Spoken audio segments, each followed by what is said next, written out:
If you can dream it, if you can believe it, you can achieve it. It can potentially become yours with the right energy input, the amount of work ethic necessary, and a good attitude. Understand that you have one life. How you live it is your choice, but life will pass you by. You don't want to be the person that wakes up 30, 40, 50 years from now and regrets who they hung out with, regrets the decisions that they took, the inability to exercise at an early age, the inability to develop a massive quality network or to start that business that you always desired. Don't let life pass you by, because if you do not take life by the horns, life will just continue flowing. You'll either be a byproduct of chance, or you will take life and own it, because you're only as good as the decisions that you make.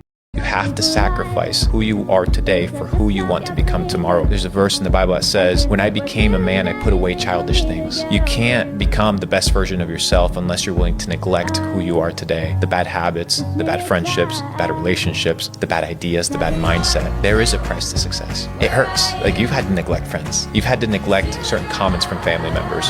You've had to work overnight for years and years, and nobody's gonna see that. But that's the price. You will pay the price of discipline and hard work, or you will pay the price of regret. If you want to achieve success, you're gonna have to pay the price. And it won't be cheap. It'll be tireless nights, long days, empty bank accounts, depressing thoughts, isolation, loneliness, tribulation, heartaches, headaches, and a lot of pain. But on the other side of pain is pleasure. On the other side of pain is success. And if you understand that and you have that as the beacon in the forefront of your life, well, work becomes more bearable. The journey becomes more enjoyable, because you understand that in due time you will sow, and in due time you will reap. So as a man thinketh in his heart, so is he. Reality check. Nobody cares about your problems. Nobody cares about what you wear. Nobody cares about what you think. And if you're attracting a certain audience that all they're looking at is consumerism, well, that's not the type of audience that I'm trying to appeal to. I'm trying to appeal to the people that actually understand that human values, integrity, character, desire for freedom, and the pursuit of happiness is the key to a successful life, not what you have or what you wear or who you are. Dude, I know so many people that have nothing, and at the same time they have everything. I know so many people that have everything, and you look at them and they're just miserable. I don't want that. I'm not falling for that illusion. Don't be nice. You see, Islam doesn't want you to be nice, believe it or not. Islam wants you to be kind. And there's a difference between both. So Maulana, what do you mean? You see, nice is always pleasing others. You become a people's pleaser.